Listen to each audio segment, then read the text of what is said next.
What's up, everybody, and welcome to the other side of the firewall, where we discuss the latest and greatest in cybersecurity news, as well as we highlight those movers and shakers and glass ceiling breakers, those people who've made it to the other side of the proverbial firewall. Those people of color, I should say, who made it to the other side of the firewall. My name is Ryan Williams, and as always, I'm joined by Shannon Tynes. What's up? What's up?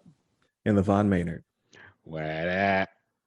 All right, so this is the discussion part of the week where we've been talking a whole week dedicated to the Colonial Pipeline, right? So it's the biggest news, cybersecurity news story of the week. I'm sure some other crazy stuff is happening right now we're not tracking because they've had all this pipeline news to disguise their cyber attack, but we'll get there next week.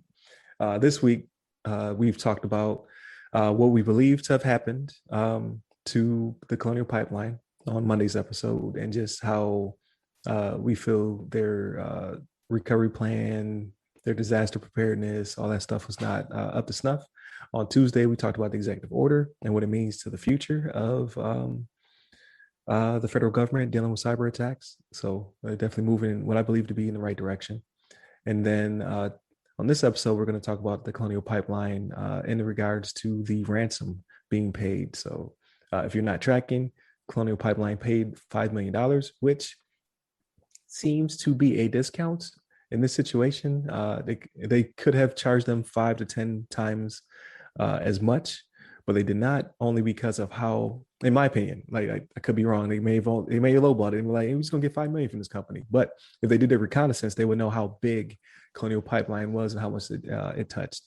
So that's an interesting perspective I just thought about.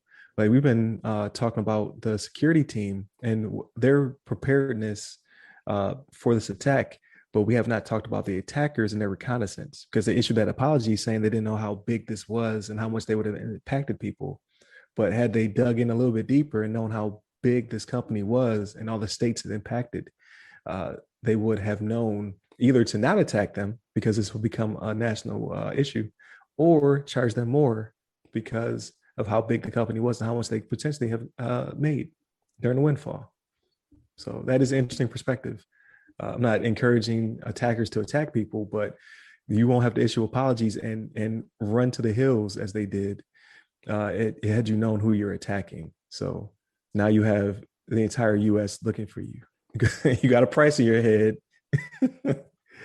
and they will find you. It's going to happen. Whether it be the pressure to put in on Russia, which is the country they believe these attackers headquarters out of, or it be just sleuths out there on the internet finding out who these people are and then systematically locking them up. So there will be hell to pay when you mess with America and her gas. So the article that we're sourcing comes from Wired. It was written by Lily Hay Newman. And the picture is, so the name of the article is Colonial Pipeline paid $5 million ransom and kept a vicious cycle turning. And it's a video, or it's a picture of a lady filling up several gas cans. I can see at least 2, 4, 6, 8 gas cans up with gas, because people panicked and they started to hoard gas immediately. And now we're starting to see the ramifications with people setting their cars on fire. Because they didn't have, she has a lid though, in her defense. But if she can't sell that gas goes bad. I don't know how long it takes, but I know for the little bit of gas I keep on hand for my lawnmower, I gotta make sure I cycle it out so it doesn't go bad. Let alone you got 8 gas tanks worth of gas sitting in your garage, or a black trash bag full of gas somewhere chilling in the sun. Because people crazy. So I want to discuss just the ramifications of the payment. So obviously the FBI did get involved with the ransom. What we understand to have happened was that important files were encrypted that caused them to shut down because they could not work. If you dig into the article, it seems as though there was some breaking news where they believe it was not the operations side of the house that was attacked. It was the billing side of the house that was attacked. And because they were encrypting files on that side and they could not tell Basically, they couldn't figure out who to bill, how to distribute bills, things of that nature. They either had a knee-jerk reaction where they shut down the operations side as well because they didn't know how far the attacker had gotten into the network, or they've also found artifacts where they were being attacked on both sides. Again, this company that, or not company, these band of attackers that attacked them seem to have not known enough when they attacked this company. So yeah, they went and encrypted the billing side, but either they may have wandered into the operations side or they just caused panic and they shut down the operations side. And then Colonial Pipeline flipped to trying to bring up all of their backups, and it was just taking too long. So that's why they paid the ransom. And then there's just too much heat. The FBI was getting involved. It was on national news. People were hoarding gas. Like there's several second and third order effects that happen once they decide to flip the switch and shut down the operations side. So, with that being said, who's to say that it was even necessary? Because maybe they were air gapped, or maybe their security team did shore up the operations side better than the billing side of the house. Uh, that will all come out in the future, as well as maybe the ransom didn't start out initially as 5 million. We don't know. Maybe they did ask for 50 million. No clue. But they need to get the hell out of Dodge, so they took what they could get in Bitcoin. They rolled out and gave them the keys to unencrypt the files. So I said a lot of words there. What are your guys' opinions about what transpired with the information we currently have? I think you said it very well. I mean, you gave a lot of good information. And as you mentioned, uh, well, when you said it affected the billing side, I think that's the first time I heard about that. But it's something I suspected. I might have mentioned on the other call, but I feel like more than likely these people attack the system that these people use, that the company uses as like you said, billing, or for like the operational side of things. Not so much because I feel like me being a somewhat educated IT guy, that I wouldn't have like, I would have the air gap. I have the system that I'm controlling pipelines disconnected from internet, connectivity, or something that somebody downloads something and puts on a computer. That computer should not be connected to the pipeline infrastructure. Um, but it makes sense to me if they impacted their billing and their like distribution center, the distribution, like their operations, and be able to bill people and know where a certain amount of oil is supposed to be going, or like, transport, like tell this truck to go this way, tell that truck to go that way. If that's impacted, definitely going to have to shut things down and get things up operational, and make sure everything's functional before they start pushing everything out. But you touched on it as well, the fact that this the cyber group maybe did not know the impact, how much money they could have potentially got out of this group. Uh, but I think we have to keep in mind as well is that this was like a co-sponsored by like the dark side.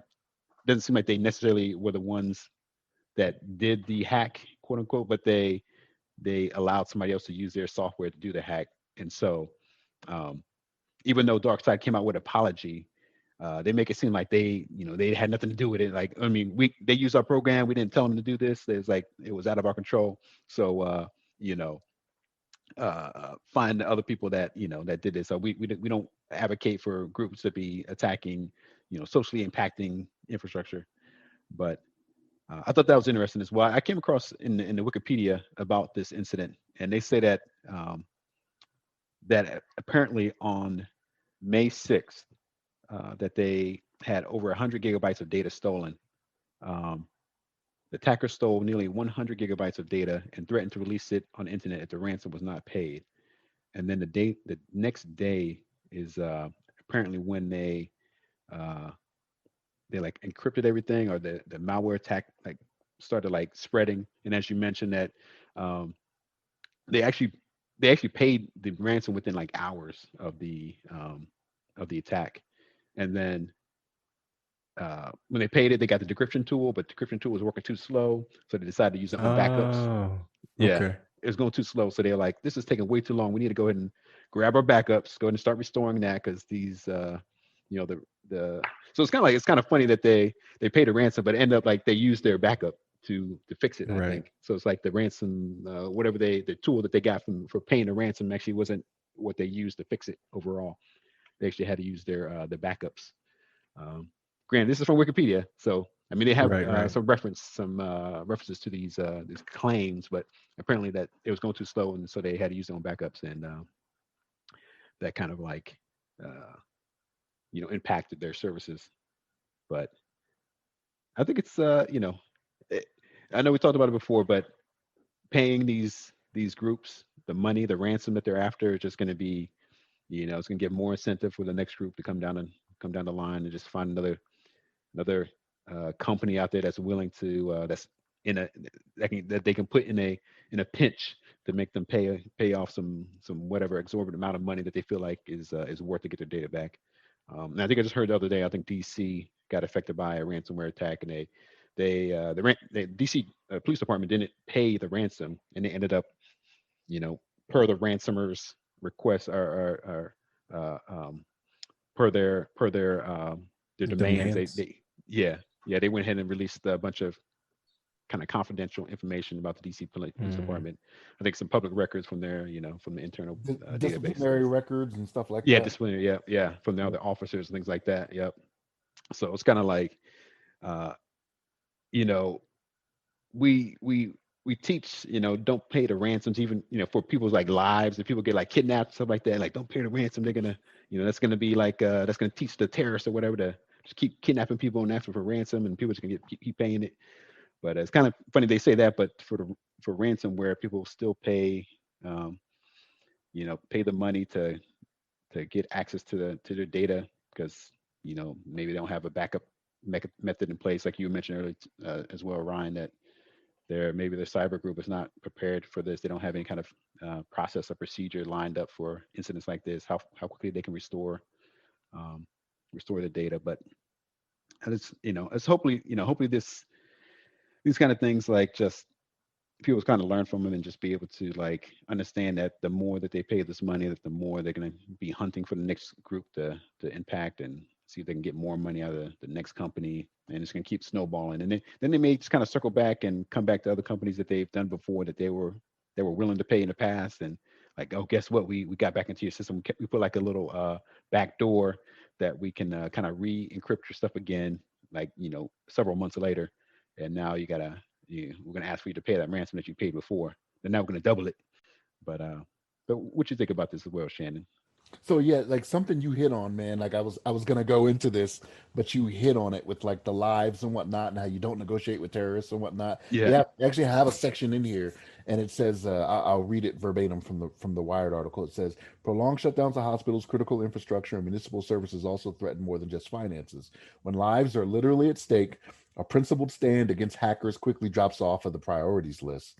Right. Mm. So it's like they've done the calculation here to where they say a life is only worth so much, but if I'm not pumping oil every day, right, like I'm Hmm. losing this much or whatever. And it's Right. exactly along the lines of what you were saying, right? Like they're gonna say don't negotiate with terrorists, whatever. But yeah, these companies, they get under the gun. They're like, okay, what are we gonna do? We're gonna pay. We're gonna do this, that, and the third. And the thing you mentioned from Wikipedia, I was not aware of that. I did not know that they had paid it within hours, of Yeah. being notified that their stuff was gone already. I thought it was one of those things where they were doing the backups already, and that was taking too long. And then they were like, okay, give it to us or whatever. It was actually the other way around. So that is interesting, right? And that's probably why what we mentioned in the previous podcast, where President Biden was like, hey, I'm not going to discuss that, and then just walks off. You know what I mean? Right. Like, Right. you know, Yeah. we No might have told questions. him No more questions. we might have told him early on in the process, not to do that, and then he was just like, They yeah, did what anyway. we gonna do? Yeah, exactly. You know what I mean? But no, I mean this is one of those things, man. Like, and Ryan, you've mentioned it several times before, and how they do it in Europe. You know what I mean? And it's a matter of, okay, we will not negotiate with terrorists. When it comes to things like this, cyber terrorists, I should say, we will not negotiate with cyber terrorists. You're not going to get any money from us. If you think it's going to be lucrative, it will not be. We'll just suffer the consequences, and we'll go through it that way. You know what I mean? Right. Um, Right. and with this group, with this dark side group, which is a pretty cool name, right? It always makes me think of dark side. You know what I mean? So I think of Liz and whatnot. But like this group, maybe they just did not anticipate. The reason they probably couldn't anticipate what was going to be, which I don't know how they couldn't have, but they didn't anticipate as selfish as we were going to be when it came to hoarding gas and doing all this stuff. Because I still stand by the fact, I think that made it so much worse, right? So Yeah. whoever is in this group is just not paying attention to us, because we are very selfish, you know what I mean? So and again, that's probably why they came up with the apologies, you know what I mean? Like, hey, we just want y'all to break us off on some Bitcoin, you know what I mean? We ain't gonna do all this, you know what I mean? Right. We ain't gonna do all that. Bitcoin's floating around $60,000. I don't know how much it is now, but I know at one point it was like $60,000, you know what I mean? But Yeah, so they were like, it dropped a bit, but yeah, yeah, they're like, just give me some of that. That's all I want. right. I don't want people's Hummers catching fire, you know. That's right, Crazy stuff right. like that, you know what I mean? But yeah, it is sad this is where we are, but we have to acknowledge this is where we are, right? We have to be more proactive with things like this, because in this day and age, I mean, you have to think about it. You could go to any house and I can guarantee you there's a computer in every house, whether it be an actual desktop, laptop, or even your phone. Your phone is a computer. I don't care what you say, right? The functions that some of these do, I mean, you might have some, 80-year-old, guy out there in the woods somewhere that don't have it, but he's probably making bombs or something too, but doing something else crazy. But Right. yeah, like the computer age that we're in, and the age of technology that we're in, like, this has to be a reality for everyone, not just big companies, you know what I mean? And it could be something as small as, just having antivirus on your devices, you know what I mean? Just do the bare minimum, you know what I mean? You don't have to do the firewalls in your home network and stuff. Like, let me not say you don't have to. Let me take that back. I'm not saying you don't have to, but I mean, not everybody has that knowledge to go and do that, you know what I mean? But you could do the bare minimum, to keep yourself from being a target for things like this, you know what I mean? But yeah, with Colonial Pipeline, this is I don't know. I mean, to them, 5 million is a drop in the bucket. You know what I mean? Like, you're not going to tell me even the smallest oil company would look at that and be like, okay, yeah, we need to do whatever we need to do. Had it been me, my recommendation probably would have been, if it really was a matter of, okay, we don't know who we're billing or this, that, and the third, I'd be like, okay, you know what? Let's go old school. Let's write it down on a piece of paper. Okay. I gave this gas station in North Carolina this much. We'll collect later. We'll figure it out later. Right. You know what I mean? Because you do put the target on your back when you do this, because now they're like, oh man, Colonial, we know they'll pay up. You know what I mean? Because it's a matter of, these hackers are they're working faster than the companies are to protect themselves against it. You know what I mean? Because as soon as news gets out that you paid it, I guarantee there's a group out there like, okay, well, let's try to get in there and see and try to figure out what they did, even though it's not released yet. Well, we got a target, right? If you take all the resources, if you don't have your resources spanned out, if you don't have these hacker collectives that are going after several different targets, and they coordinate, which they obviously do, right? Because this is a hacker group called DarkSide. If they coordinate and key in on one target, it could be a lot worse for you, right? It's not like you have, maybe 3 members from the collective going after you. You get their full attention, right? So you may get the 100, 200, 300 that they have coming after you and trying to get in there and figure out how this other group got in there before you're able to fix it. You know what I mean? So that's one of the things. I think there's just other ways around it to make it to where you don't pay the money, you don't put this on your back again. But again, it's the public trust thing too, right? Because even though we are selfish and we're out there putting gas in trash bags or whatever, right? It'll never be our fault. The consumers will never cop to the fact that we made this worse than it could have been. Is my feeling on this. Yeah. So I would love to have been in their chat to see the reaction, like, because they got paid so fast, right? So they did what they needed to do. They got like you said, they actually did steal data. So like, they had stuff like, hey, if you don't pay us, we're going to release this stuff, potentially compromise these people's identities and accounts and things of that nature. But we're also going to encrypt your stuff. So twofold. So got paid. They're like, woo, got that money, and then subsequently they saw it get worse. They're like, oh, we didn't do that though. And they're like, oh, wait a minute, they're doing too much. Oh, the people hoarding gas. Like, you see, like, just like, the memes and all that stuff, just the panic started to ensue. And then whomever at DarkSide is their point of contact, because they have to pay DarkSide a fee. So they got to break them off a piece of 5 million. Dark Side's probably like, yo, give us our money. We disavow you. Like, don't come around these parts no more. The FBI is looking for us. So it just escalated so quick. So there's some 12-year-old right now who is freaking panicking because when you think like some old man in a black hoodie, it's probably like some 12-year-old kid. Right. Got in the Colonial Pin and got their stuff. He's scared to spend the money now because he know the government looking for him. Right.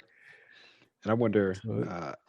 I also wonder how how these companies, like there's always like an after action where they decide like, hey, how did this happen? Like, and whose fault was it? Like, what could we have done better? And who's actually the one that downloaded this malware? And they got to do like some sort of forensic type tracing and try to figure out, and you would think maybe, you would think that maybe potentially somebody would be fired for this, like, at least some adjustment within like their company structure or something. Whoever, I don't know, exposed them to this ransomware, because I don't know. It could have been more than one person, but you think it's probably just one person that just downloaded something randomly, and then like all of a sudden they clicked on it and they opened it up, and now just like it hit, hop to the next system with the next system after that. But I always kind of wonder about that. It might depend on how low they are in the company too, right? Because like here's the thing, they could have gone after the big fish, right? They could have gone after the CIO, CFO, Right. COO, CEO, right? And it could have been one of them. And they ain't about to get fired, right? Like, right. Like, I fire people. I don't get fired. Right. You're gonna have to assemble the board and get rid of me. I'm not. That's right. Back, you know what I mean? Right. That's the truth.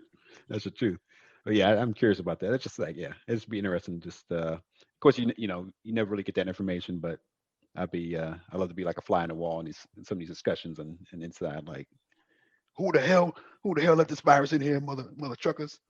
Somebody's getting fired. Someone's getting canned in here.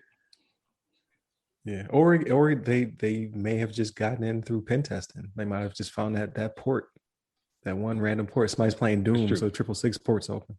It's true. It's true. Yeah, it could be something like that. Yeah. So it's going to be very interesting. Like, hopefully that information, because they're supposed to share with peers after the fact. So that will probably be leaked at some point. It's exactly how they got in there. Right. And I was gonna say it'd probably be a while from now too, because I'm sure they're gonna have to go through all their steps to, like you said before, the forensic investigation. And they can look at every system and look for any kind of like residue or some back doors that they left behind that they can re-encrypt the data like after the fact. But I guess we'll find out. Maybe hopefully they'll have some more information in the next the upcoming weeks or whatever. Yeah, and who's to say they still don't dump the information on the internet anyway? You can't trust somebody who steals from you. It's like, oh, they're gonna be benevolent and give me back all my data, and they're gonna delete everything they backed up in the cloud, and all that good stuff. Like, no, they're probably not. They probably can still release it. Or like we talked about that one company that was nameless in the article where they got hit with the same ransomware twice because they didn't anticipate them coming back. So you just can't you can't trust thieves. So that's why I'm like, why you shouldn't even pay them. You should just be like, just walk away. Like, we took an L on this one, but there'll be more to come because of this. So hopefully there's something comes out of it where they're like, we will no longer pay, like the police department did. It was good for them, even though it probably has other ramifications on the files that were released, but that was all buried this week by the Colonial Pipeline stuff. So that might be next week news and not entertainment because it's people's lives, but I mean, it will be out there for the world to consume. So yeah, but I think that does it for this discussion. It's always good discussion with you two gentlemen. It's always well informed and humorous. So thank you, Shannon. Thank you, LeVon. Remember to hit us up at www.theothersideofthefirewall.com. I think that's an extra W in there to get to our YouTube, to get to our audio. We're on 6 different platforms. So for your listening needs, you can hit me up personally at RY Security Guy. That's RY Security Guy on LinkedIn, IG, Twitter, and TikTok. Please ask me a question. I have the weekly Ask Us SP that drops every week. I haven't got any questions yet, so I'd love to answer those questions. And LeVon, Hit me up on the Twitters at LeVon Maynard. there it is. So stay tuned. Next episode is the weekly recap or roll up, or I forget what we call it. Weekly rundown. There it is. Where we discuss everything that's not cyber related. So this week was all Colonial Pipeline, so we won't be talking about that. So be easy. Take care.